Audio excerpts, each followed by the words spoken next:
And it was amazing to hear Coco and Steve this morning talk about Caltrans' new mission and vision and goals, in particular the goal of reducing vehicle miles traveled 15% per capita by 2020. That's just 5 years from now by my calculation. So that's a really phenomenal leadership from Caltrans, and want to acknowledge Coco and Steve for that. So you've heard the stage has been set remarkably well by Tim in the previous panel on what is shared mobility. What we get to talk about is what is the future of shared mobility, one of my very favorite topics, because I think we all see a lot of potential in shared mobility, and we're all very interested in where this is going, who is being served, what are the social and environmental impacts, and how can this all affect Caltrans planning and operations for the future. And I just cannot tell you how timely this conference is. Many of you know we are in the last week of legislative session here in California. There's some major legislative vehicles moving through right now that are very relevant to this discussion. So I would highlight a bill NRDC is strongly supporting Senate Bill 350, which of course is a major globally important climate bill. And it sets a goal of a 50% petroleum reduction by 2030. That's in 15 years. And in order to meet that goal, we know we're going to need to have cleaner vehicles and fuels, and we're going to need VMT reductions. And so part of what I'm excited to talk about today is how shared mobility can help to achieve those VMT reductions and put us on track to meet our even deeper 80% below by 2050 climate goals. Other reason this is so timely, of course, is that the legislature, the governor came out last Friday, just before Labor Day, with a transportation funding package up to $3.6 billion a year. We're talking about for new transportation operations and infrastructure. There's other proposals out floating up to $6 billion a year. So this is all so timely in terms of our climate and transportation priorities to be talking about shared mobility. And I think as Coco put it really well, these new technologies, these new options are going to change transportation. What we need to consider is how they're going to change transportation, how we need to adjust, kind of how we've traditionally planned, maybe in light of all these new options. So we are very fortunate to have a fantastic panel here with us today, and I want to kind of go through each of our panelists and ask each to just reflect for a few moments on your role, your company's role in this shared mobility future, and then kind of think about how shared mobility could be impacting Caltrans planning and operations. So I'm going to start with Jim Allison. You're the planning manager for Capital Corridor, JPA, as well as BART. And I will admit, since selling my car earlier this year and needing to go to Sacramento all the time from San Francisco, I've been experimenting with various modes of accessing that Capital Corridor. So sometimes I take the 5 Fulton to the BART to Richmond, and then I take the train from there. That's 3 modes. Recently, I've been experimenting with Lyft Line. Can I share a ride? Sometimes we'll drop somebody off in Soma, zip across the Bay Bridge, and get me to the train to go to Sacramento. So I think there is some sort of interesting stuff happening regarding shared mobility and transit complementarity, and I'd love to hear you reflect on your organization's role in shared mobility. You are exactly right. Thank you so much. Thanks for including me with this conference and the Capital Corridor. And I'm really wanting to represent the Intercity Rail Program, which is part of the California Intercity Rail Program. We are the service that you have to get to take, okay? And how you get there matters. And what we want to do is every time we see a parking space, again, we don't own the stations, which is kind of a difficult thing. We don't own the stations where you park or where you have the bike share pod or anything like that. So that's a challenge right there in itself. But we own an opportunity to get off the highway between cities. And a lot of people do that, especially on Capital Corridor. It's about half of the trips are, if you will, business or commute trips. And a lot of those people park, but so many of those people will use a bike to get to and from the train, or use a bike to get to the train. So the issue of the first mile, last mile is completely near and dear to what the Capital Corridor is about. So we're looking for any opportunity, and I suspect all the other intercity services are looking for any opportunity to get somebody to that station without using a parking space. Some people might have to use a parking space. If you can have a car share occupying that parking space, that very significant piece of ground is that much more valuable because that space can be used multiple times. So in any case that we're working with cities, again, we don't own the infrastructure there, so we are working with them step by step, trying to introduce and support bike sharing So we get involved in terms of looking between the Bay Area and Sacramento and kind of this mega region, and we start to ask questions that are really difficult to answer right now. How do you have a bike sharing fob that works in Sacramento, Davis, and also down the Bay Area? That's a difficult question to answer now, but it's one worth asking. So we've been involved with bike sharing both in the Bay Area, trying to push it over into the East Bay. That's worked a bit. And then in the Sacramento area, and Sam will talk to some to this, we were one of the early entrants into the Sacramento-Davis West Sacramento bike share system. We were one of the early calls for city car share to have spots at our stations, but then again, we have the infrastructure barrier of saying, well, you got to talk to each station owner, and it's up to them to create their station space. So that's just a little bit about what we have in terms of Capital Corridor. We have the frequency of service, and we just need that first mile, last mile connection. Shared mobility is completely part of that. Yeah, and I can't tell you how wonderful it is to have that option of traveling between the Bay Area to Sacramento. It's kind of just like a mobile office. I don't even notice the travel anymore. Quite honestly, it's so comfortable. So it's a great segue that you mentioned city car share, because of course we have, to your right, Rick Hutchinson, who's without a doubt one of the world's leading car sharing experts. And I'd love to hear from you, Rick, a little bit about car sharing's role in this new mobility future, and what kinds of things Caltrans staff should be thinking about as we project out the future mobility and demand and supply. How can car sharing help to play a role? Well, thanks, Amanda. Let me start sort of in the future and talk about automated vehicles for a second, because automated vehicles and any kind of vehicle sharing are going to be a very important thing. But to pull it back, a lot of what I see in the sharing economy, or rather shared mobility today, falls under that category of everything old is new again. We can see lots of new sharing modes and models that, quite frankly, we could go back to Roman times. You used to be able to bring up your horse to the gates of Rome, but you could not bring that horse in, and you had to get into a shared mobility thing, a chariot of some sort. The fact is that people have been sharing transportation for a long time, and there's several things that have driven the kinds of sharing you see wherever you go in the world. One of them is safety. We think that's very important. Another one today, which is very important in the last 50 years, is environment. A third thing that's extremely important, and quite frankly has driven shared mobility throughout the world, throughout history, is issues of equity, and that has to do with both social and economic equity, and it's critically important. And there's some great things going on that Caltrans is involved in and that needs to be involved in that will deal with equity. And by the way, when I'm talking about equity, I'm talking about financial, I'm talking about racial, I'm talking about access for the disabled communities, I'm talking about having access to technology as well. So there's a lot of equity issues there. City car share has been around for about 15 years. It was, or it still is in some ways, the largest nonprofit car sharing organization in North America. It recently went through a very unique deal with Karma. You heard Paul speak earlier today about that, where we're able to keep two entities here that are going to support each other but also the community. So there's a nonprofit social benefit company that remains. There's also a for-profit entity that will raise funds in order to push forward this concept of how do we reduce vehicle miles traveled, how do we reduce car ownership, and how do we get more people into the vehicles if they are driving during commute hours. To me, that is a very important aspect. What we're going to be testing here for in California, but primarily in the Bay Area, because you have a model now that will meet each aspect of transportation that people have to consider during the day. That very short trip, things that Lyft and Car2Go do very well. Slightly longer trips with needs that car sharing, traditional round trip car sharing has done.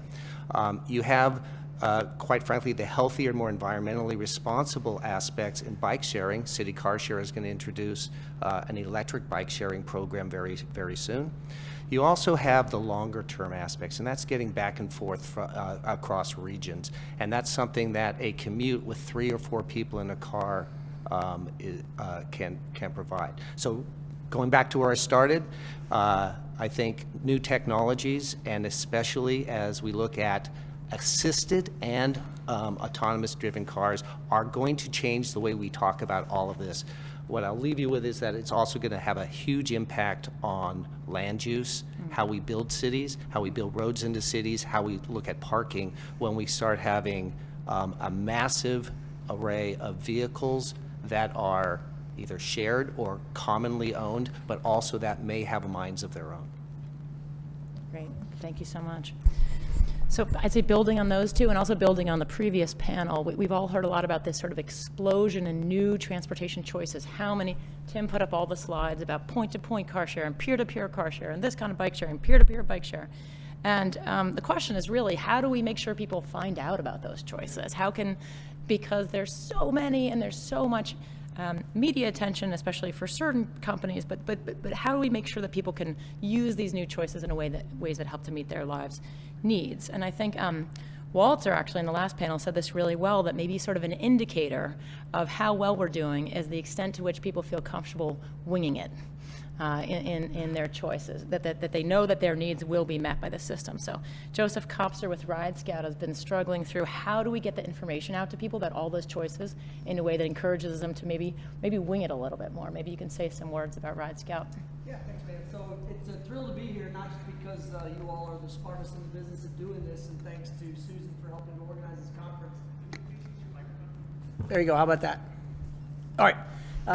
So it's a thrill to be here, but because of how important the debate is in your legislature right now, because it pits so many different causes against each other.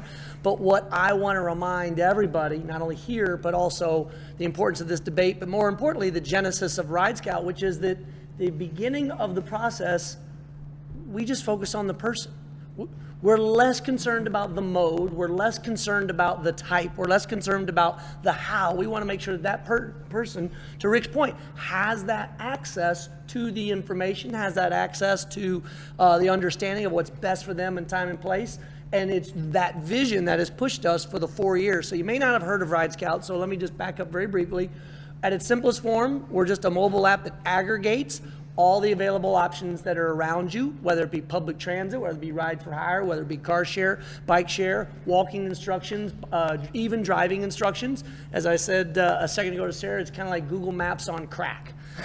We bring all of it into one spot. But we realized very early on, as we studied your work. I mean, I studied Lyft before it was Lyft, when it was known as Zimride, and I studied Karma before it was Karma.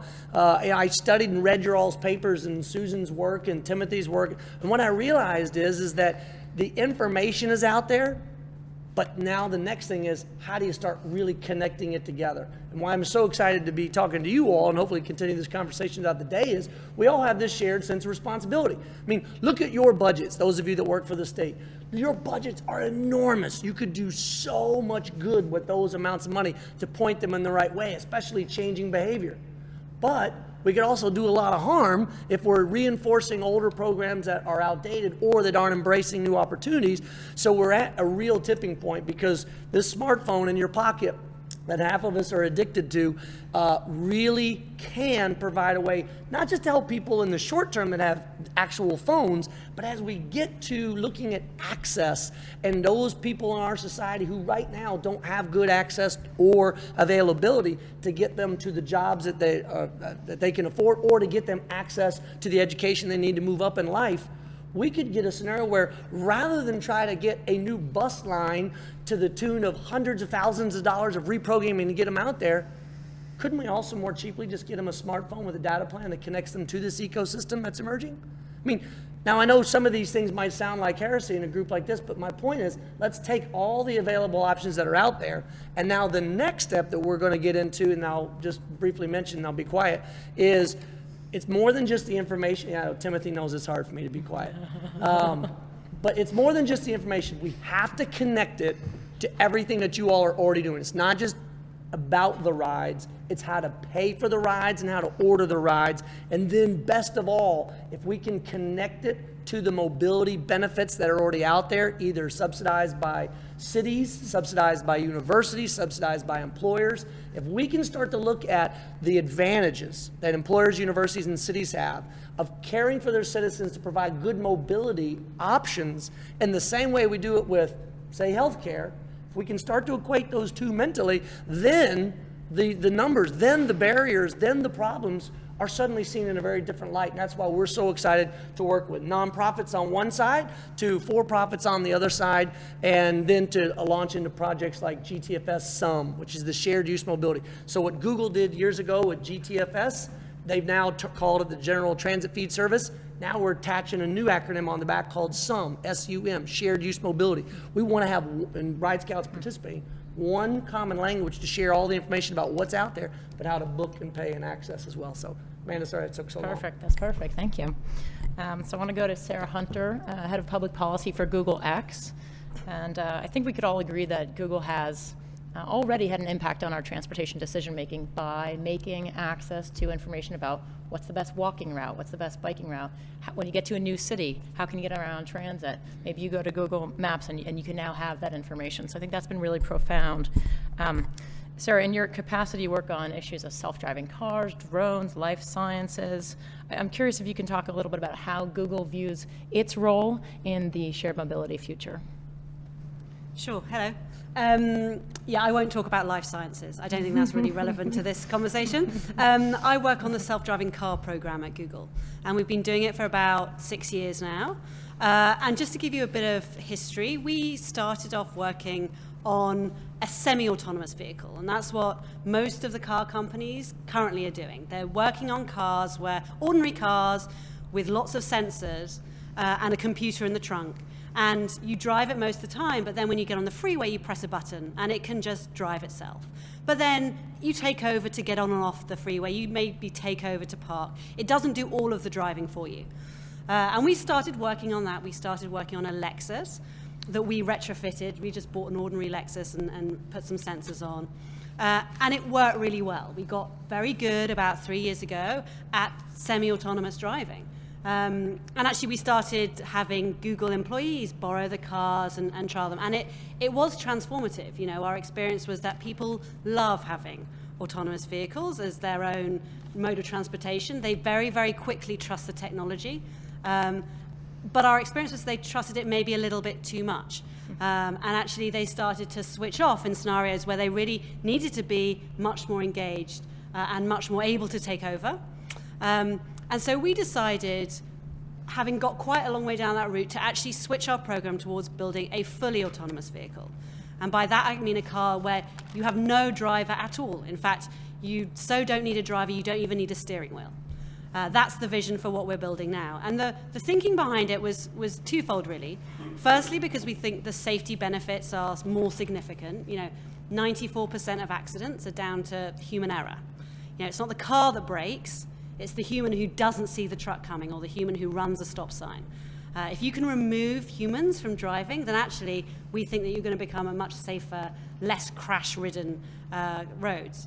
But the second motivation for us was actually the accessibility issues. You know, the fact that for the disabled, for people whose cars are being taken away because they're getting too old, their keys are being taken away, they've got no transportation options at all. And so actually for us, a semi-autonomous car is not going to solve this accessibility issue. You have to have a car where the driving is done by the vehicle from start to finish. And that's what we're working on now. So if you come to Mountain View, where we're based, you can see these tiny little autonomous pods being tested on the streets of Mountain View right now. They're two-seaters. We're not planning to sell them. We're planning to just make a couple of hundred of them and actually develop the technology on them. That's what they're for us to kind of understand what it means to make a car truly autonomous.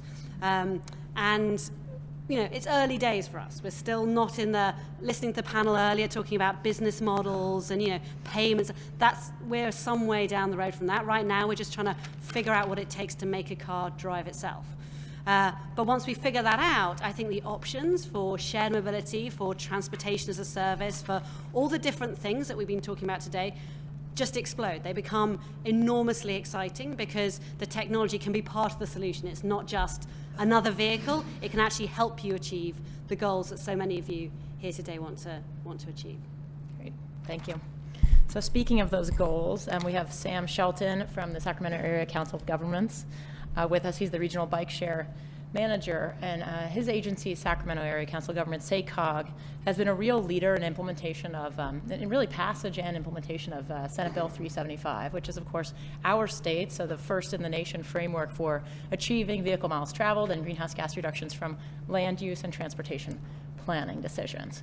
And so as we contemplate all of these shared mobility options and autonomous vehicle options, we need to keep in mind that we have this umbrella framework in place of trying to drive down vehicle miles traveled and hit our climate targets. And as SACOG has been a leader, we've about to go through the second round of the Sustainable Communities Strategy planning, and new mobility options have really emerged since the 2008 passage of SB 375. So I'm just curious if you could talk a little bit about how you see shared mobility fitting into SACOG's larger framework of trying to achieve VMT reductions. Happy to. Maybe I'd ask a quick question. Can Google remove the people from the transportation and planning process? That would make my job a lot easier. But that's actually a really big issue. And that's a theme that I've heard from not just this panel, but the panel before that, is that we have a really messy problem, and it's not any one agency's responsibility to deal with it. We all have a different piece of the problem, and a different set of shared interests that we need to have a platform to have authentic dialogue about how to really address these issues. And councils of governments, metropolitan planning organizations, regional transportation planning agencies, SACOG happens to hold all of those titles for a 6-county region here. And what regional agencies have as an asset is that they bring people together to have these discussions with the limited resources we have. Otherwise, we wind up trying to fund everything and nothing happens.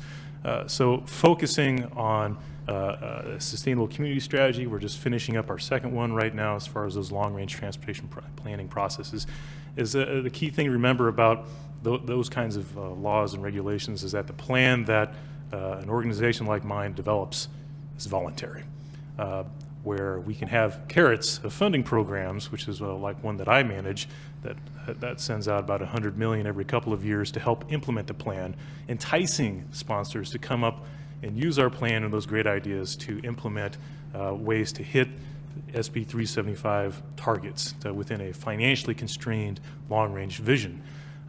But those are really long-range kinds of ideas, big regional ideas connected to statewide policy, and it's very hard for folks closer to the ground, the users of the system, to understand how we can have any of those ideas turn into real projects, which I'm lucky because I have a different project management experience. That's why they handed me the regional bike share project when they did, is to be able to implement and connect a lot of those long-range ideas with short-term projects that can have real benefit for people in just a year or two.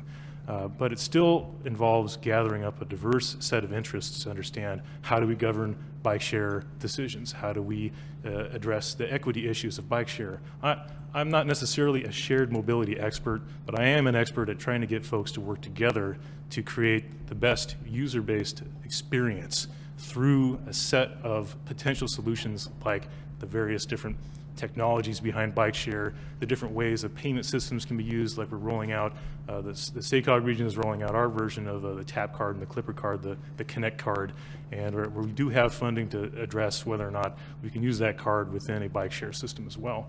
A lot of technology pieces are out there. What LA Metro is struggling with is like universal fare structures and things like that. Can you use the cash to pay for bike share systems? So all those different pieces to creating a successful system come down to working with the right stakeholders, whether it's your customers or your users or your partners that have different pieces of the pie, the different interests, the different goals, and frankly, the different amount of cash that's involved. Because SACOG, an agency like mine, can't do it alone. There's other resources out there and other interests that you can pull together for a real true public-private partnership to create the shared mobility that we're all craving. Okay, fantastic. Great. So the subject of our panel is really to look at what are some of the potential impacts of this shared mobility future, and how can we understand those social and environmental impacts. And so one of the questions that I think about a lot, and I think is on a lot of people's minds, what are going to be the impacts on our existing system? Because it's not as if these new services are appearing into a vacuum. They're appearing into a well-established, mature transportation system. And so Rick brought up, I think, the subject of parking and land use. I would love to have open up a question for all of the panelists to think about what might be some of the impacts of all these new services and new technologies on our existing public transit systems. I think this is a really critical question. We've obviously invested billions of dollars, and we're going to continue to do so. So what are the impacts on public transit? Of course, some speculate people are leaving public transit in favor of some other shared mobility modes. Some, then there's plenty of evidence to support there may be a complementarity. There may be a first mile, last mile solution. There may be a broader complementarity in that if you can encourage people to move away from vehicle ownership but go to a pay per use model, then maybe there's more support for transit. So I wanted to hear from the panel about impacts on transit, but also impacts thinking about future autonomous vehicles, parking, land use, vehicle ownership. What might be some of the beneficial impacts, and also what are some of the concerns you might have about impacts?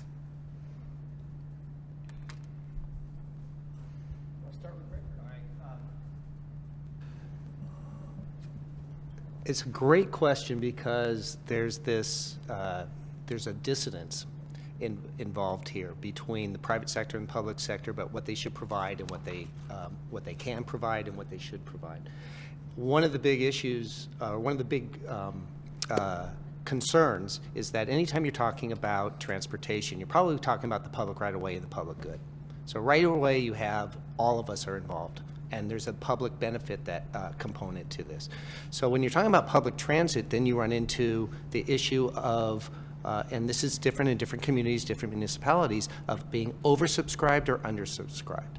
Right now, one thing we know in the Bay Area is that if growth continues the way they expect it to grow, that our public transit system will not be able to support it during peak hours. Already, you can't get on a BART train coming from far out in during commute hours into San Francisco. So you're going to need to have this ecosystem everybody's been talking about today where there are multiple options. You're going to need to have people doing in commute cars, in jitneys at the end of transportation lines, just getting to a station because you can no longer park at transportation hubs. One of the things I want to put on top of that I think is very important for everybody to consider, though, is how you do that is as important, at least to me, as what you do. Because there's an environmental impact today that is working against itself. There are too many modes of transportation out there that aren't as green as they could be, or are taking routes and are moving people in ways that are not as green as they could be. That's much less of an issue than it used to be. But because everybody in this room has, quite frankly, an obligation to consider AB 32 and SB 375 as important components of what you do every single day in your life, we all need to be thinking about that environmental impact as well. And I think to build on the question to your point, Rick, which is there's one word I think that'll solve it, which is density. In so many definitions, if we can live people more densely and move people more densely, a lot of these problems that we have go away. Whether you look at it from a carbon footprint angle, whether you're looking for in terms of land use angle. So I always propose to any audience, especially folks in your shoes that could actually write the policy to make it happen, is rather than have, like, say, a gas tax, rather than necessarily have a vehicle miles travel tax, why can't we think even more creatively and just talk about the footprint? How densely did you move? If you only moved yourself in a bicycle, that is very small footprint. But if you took a 1982 Capri Classic into work today by yourself, that's a boat. That's like a battleship. That size, that displacement, that area, we've got to think creatively because we need to be able to price that correctly against the person who came in on the BART, who took up about this much space. And on some days it's even less space. But the point being, that is how we should think about how we're doing. Because if we don't get the density right, look, you can live on a ranch out in the valley. That's fine. But to take that pickup truck back and forth, you should expect that you should be paying for the fact a little bit more because we're having to pave all those roads, and the density aspect of miles traveled per penny paid for all that real estate it took to get you out to that ranch. We need to think more differently about how we do that. Not every community does it. Some do it better than others. I wanted to talk a little bit about the stations, which we, again, don't own. The communities own them. So when they're developing a station or redeveloping a station, I think the city, the locality needs to think about parking lots in a very different way, and they need to think about the infrastructure for bike sharing or bike e-lockers in a different way. They need to be on the path of travel to the transit at the hub, and with the technology changing so quickly, the space that a car takes up doesn't change that much, but the space that it's designated for, is it for the person who's going to pay $4 or $5 for the day or $15 for the day, or is it dedicated to the car sharing or the bike sharing pod?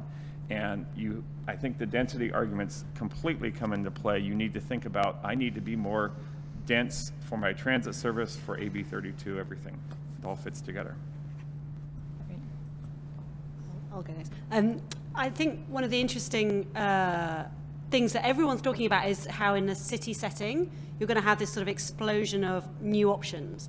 And everyone needs to be able to sort of fit in everything. And yet infrastructure is fixed, and infrastructure takes a long time and it's expensive, and you have to make decisions. So how on earth, as an infrastructure provider, can you put your money on one technology or one solution versus it? You can't. You have to be able to accommodate everything, and yet that's very, very difficult. So I don't envy your jobs. The one thing, though, that I don't think any of our new technologies or new innovations solve is the need for high-speed transit. Like, whether it be carpooling or autonomous vehicles or rideshare, they all work with relatively short distances. But going 400 miles in America is really hard to do without high-speed rail. And I mean, as a European, I think it's surprising that that's not like a sort of standard part of the system, letting all the other private providers provide solutions within the urban setting. It seems to me a sort of a big gap. Well, you might say that SACOG itself is preoccupied with understanding impacts. That's an awful lot of what any MPO does as far as modeling the long-range implications of all of our investment decisions, whether it's land use or transportation.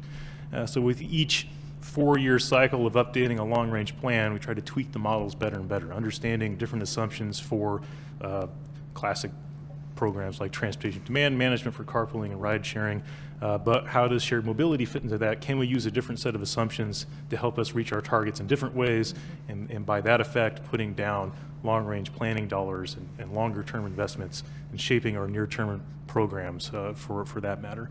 For SACOG, that'll have to happen within the next plan update, but that's how these 4-year cycles catch up to the changing environment.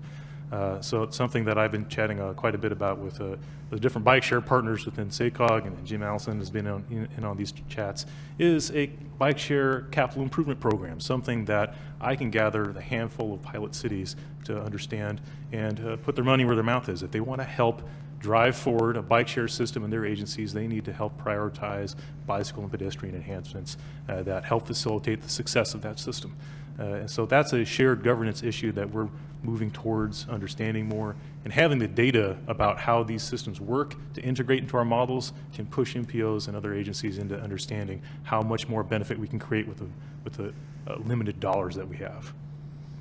That's great. I really want to follow up on that question, Sam, because obviously we are in debate with many of the MPOs regarding SB 375 implementation, and of course the Air Resources Board is going to embark on a process of potentially updating the SB 375 targets as to how far the regions have to go to reduce their vehicle miles traveled. And so there's sort of a lot of debate about how different does the future look in terms of our assumptions. Given a certain number of people moving to a region, are we going to assume that they're going to have the same growth patterns, the same vehicle ownership patterns, the same VMT as previous generations? Or is there a reason at this point, given all this new innovation, given the trends we're seeing in transportation preferences, given the sharing economy, is there a reason to believe that we might see a different pattern with the next generation of growth that we're planning for, and that we should deviate from the assumptions about those fixed factors of how much people drive, how many cars they own, how much parking? Do you all see a reason on this panel that that Caltrans and the MPOs, as we're planning for the future, should have a different assumption about some of those factors, or should we be doing things the way we've been doing them?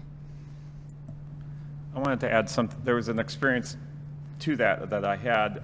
It was with planning in the Bay Area, and it was with a particular transit focus, drawing the thick lines about how many trips would be planned in between these areas. So what would be the appropriate transit changes?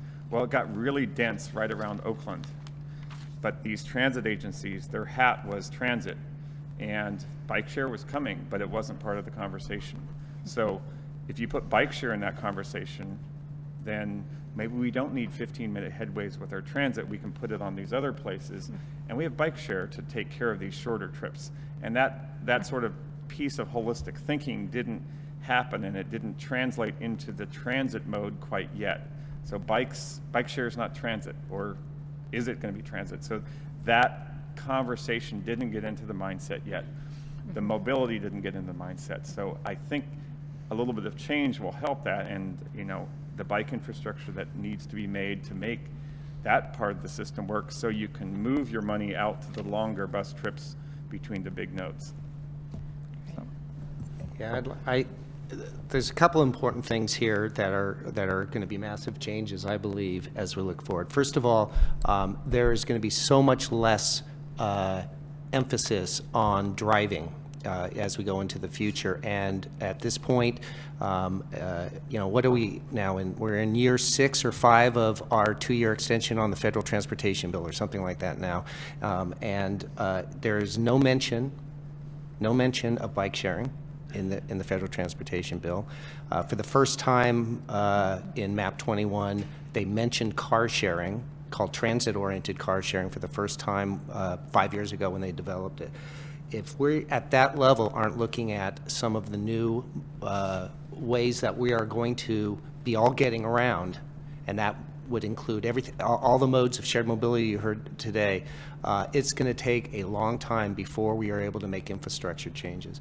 The last thing that I'll say is that I do think we need to have a gas tax. We do need to start re-looking at how we're going to allocate the funds that come out of the programs that support our infrastructure. We need to maintain now, but we need to start growing some of these new innovative factors, some of the new innovations, because the factors that are going to affect us in the future aren't going to be whether there's a new freeway or a new bridge going someplace. It's going to be, how are you getting there, what do you do once you get there, and how are you going to pay for it?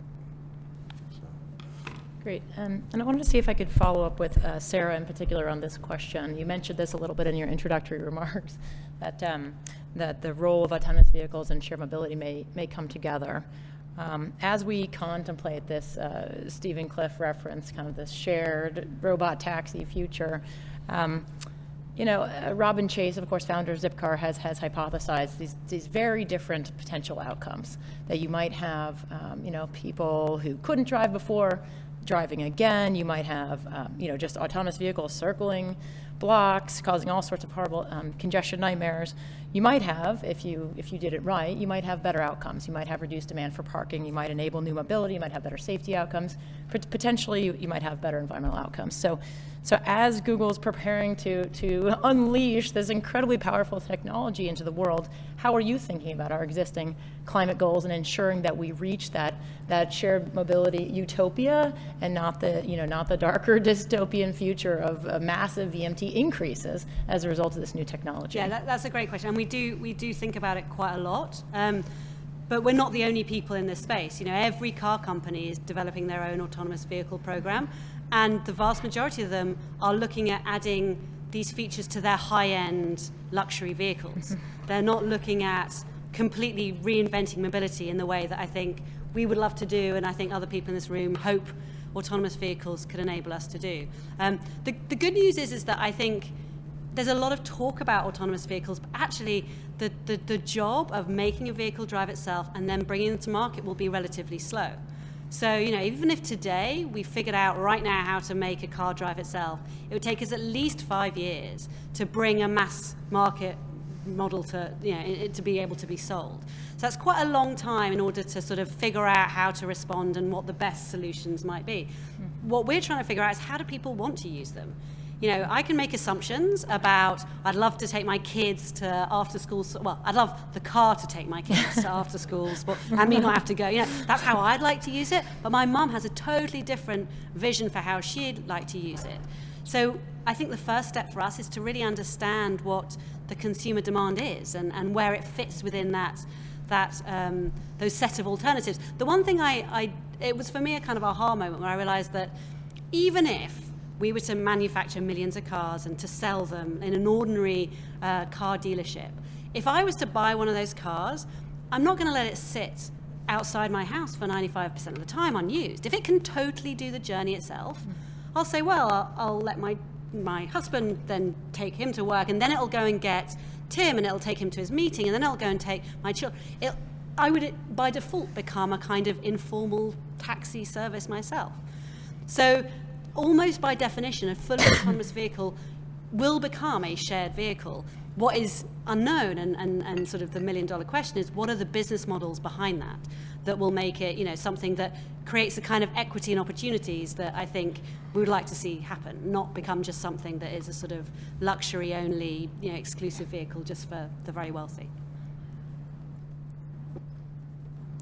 I think you've got a great question there about understanding those futures, the future users. And a lot of our transportation planning done now has assumptions that are rooted in either surveys or old ITE trip tables used for modeling and projecting out large freeway capacity projects. And many of those assumptions need to continue to be questioned with each one of our plan updates. Does this set of assumptions reflect our future user base, and how long will these investments actually create benefit for our users?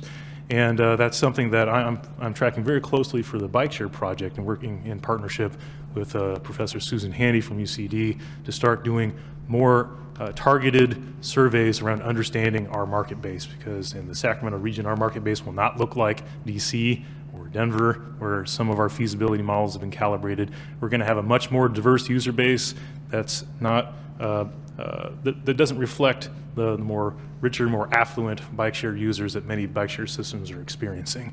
I know that at the MPO level, we're pushing hard on a household travel survey that will understand how to recalibrate our models to understand what's happening in different pockets and different areas of our regions to predict how that mode may shift with a better understanding of those assumptions.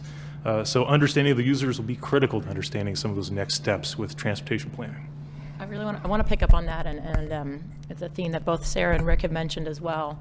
And I think it's a critically important question for us to ask ourselves is, who is being served by these shared mobility innovations, and critically, who is not being served yet by these innovations? I just heard that Car2Go, I don't know where Walter is, Car2Go just shut down operations in a certain region of Denver, and it happens to be a low-income neighborhood. I heard, by comparison, City of Seattle in authorizing permits for certain shared mobility companies to operate as a condition of that permit requires service in all neighborhoods. So I think there's a really important question of equity, of who's being served, who's not being served, and also just what is the role of government in ensuring that these services don't just tailor to the sort of wealthy, upwardly mobile urban dwellers, but kind of expand beyond that initial user demographic.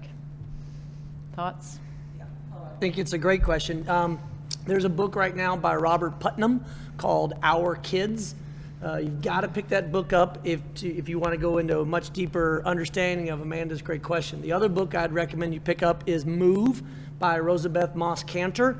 Both of those books paint a very simple thesis, which is if we go on the path that we are on right now, it will be even more stark, the difference between the haves and the have-nots. Because so much is technology driven, because so much has to do with where you live and the schools your kids go to, and you put your house, if you're a parent, your choice based on where your kids live, and that's often far away from where you actually work, and then that puts you on the road. All these issues are connected. So I believe that the role of society, or government specifically, is to do a couple of things. One is to provide a level playing field for new opportunities in car share, bike share, transit of all types, which is to provide a foundation of safe, legal, and reliable standards. Think of it like we look at restaurants today and the role the government has. We license, we inspect, but we don't go around picking winners or losers so that public transit agencies don't have to feel a threat from Chariot, a new service that's going on right now providing a quasi-mass transit kind of route.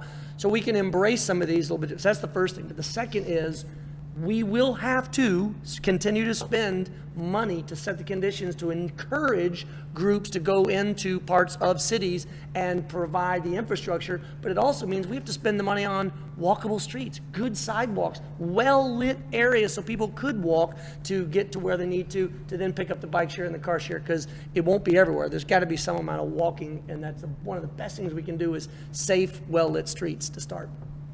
Great. So I want to make sure to have time for questions, and I don't know if we have a microphone for questions from the audience, or if people just, oh, there's a microphone over here for questions. We have about close to 10 minutes left for questions. And another mic over here. We have a roaming mic right here. So just hands if you have questions. No question. Okay, right here. He's going to come to you with the mic. I'm almost as loud as Emily. So this is maybe just following on Joseph's last comment. You know, I'm really curious how folks are thinking about using data like from Strava Labs and the like to maybe better inform planning as well. I think also just thinking about a lot of those assumptions came at a time when there was more money available on a per capita basis to build transportation investments of any kind. So I'd be curious just to the panel thinking maybe about both those and maybe what they might suggest in combination.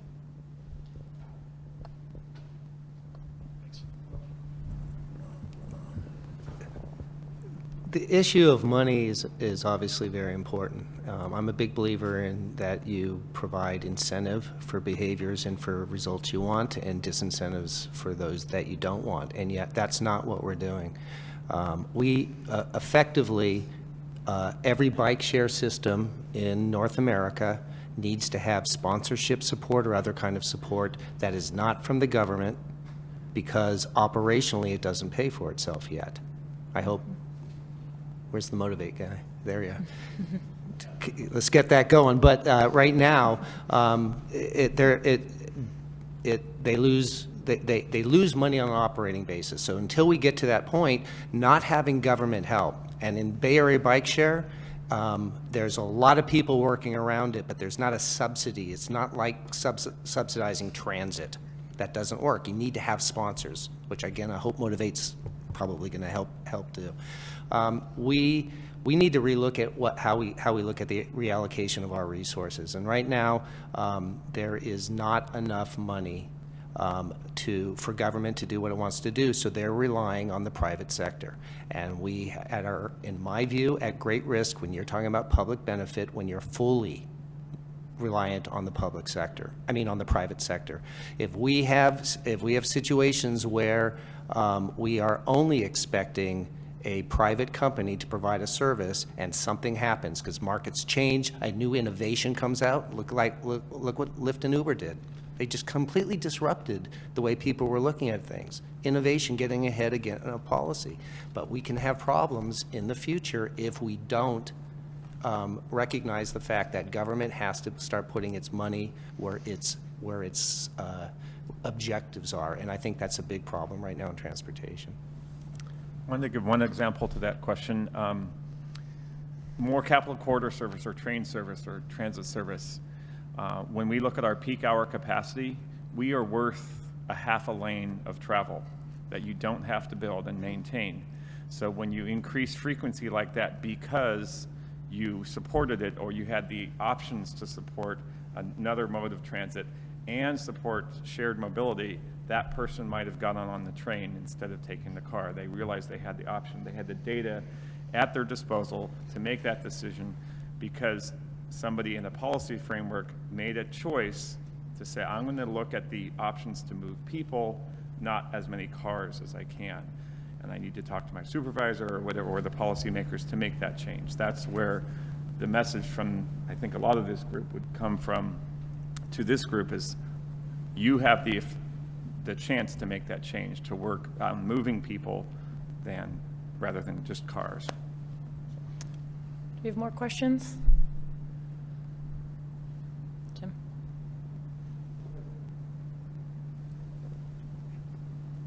I think this is a really interesting discussion, and I just want to throw this out there because the panel may have worked with elected officials, policymakers.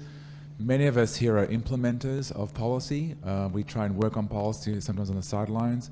And I think Jim said it really well. The incentives are perverse right now.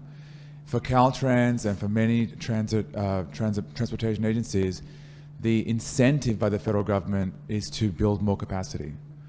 There is an incentive to move more people. You actually use average daily traffic as a count rather than people per occupancy per vehicle, right? And in transit agencies, we're not paid by the federal government to build transit ridership. We're paid based on a formula of the miles that we have of transit service. The incentives they're actually cogs. We can switch the cog the other way, and the implementers will implement the right outcomes. What have your conversations been with policymakers to see that side of the equation of whether you are providing or part of the solution, you know, and what's your experience been in that? Just very shortly, so Secretary Fox has come to Ride Scout now twice, and not just us. Obviously, he's talking to lots of different companies, but he just wants to understand better what's being done, because you're exactly right, which is, if we're measuring it wrong, the answer is never going to come out right. So we have to be measuring it more correctly. SACOG, I got the benefit of Secretary Fox coming through recently, and one of his statements that he made during this visit to our elected officials is that they're looking to us at either regional or local level to make these proposals, to drive change, to inspire the federal government to make more of those ideas more palatable for the rest of the nation.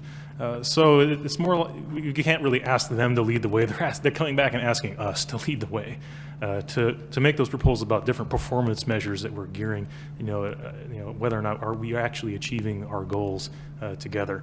And some of that will be more about us coming together in partnership around either specific projects or specific planning to really inspire those folks to do something different, to not sit on our laurels and copy and paste the last model to justify the next highway expansion, because there's not enough money to do that. We're talking an awful lot about the efficiencies of all the new technology. This is our chance, the next set of plan updates, to make different assumptions and to make different investment strategies. Great. I think we have time for about one more question before we have to wrap up.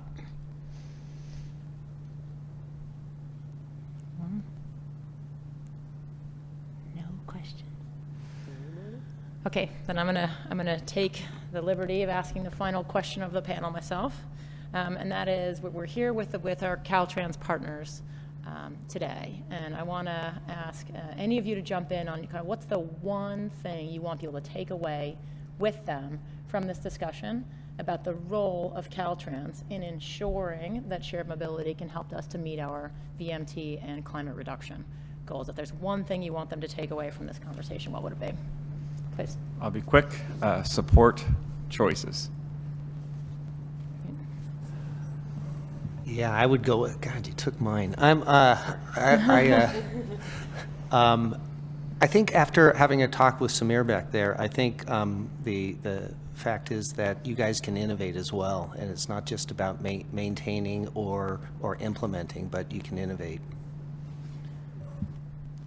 I think mine would be the phrase that you always get what you pay for. You may not get it immediately, you may not pay for it immediately, but you will pay in the long run.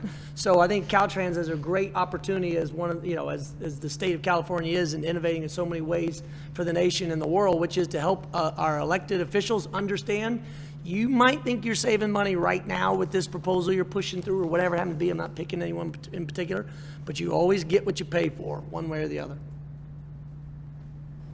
So right now we have no conversations with Caltrans. We've got no problem at all. The one thing that's happening in California that is a problem for us is the DMV is almost a year late in issuing some regulations to enable autonomous vehicles to operate in the state. And that's a real problem. We're having to look at other places to go test and develop, and actually having a very nice time in Austin, Texas. So California should get on with it. My message is that you are not alone. Your partners are the ones that will help you drive innovation by bringing in those diverse ideas and interests into your planning processes. You need to welcome those different people, the very different people that are sitting here on this panel, to help drive that innovation. So the next time you're having a staff meeting, just look around the table. Are these the folks that are coming up with new ideas because they just helped you invent the last set of old ideas? No, you need to have different people at the table to help drive that innovation that you're seeking. Fantastic. Please join me in thanking our excellent panel on the future of shared mobility.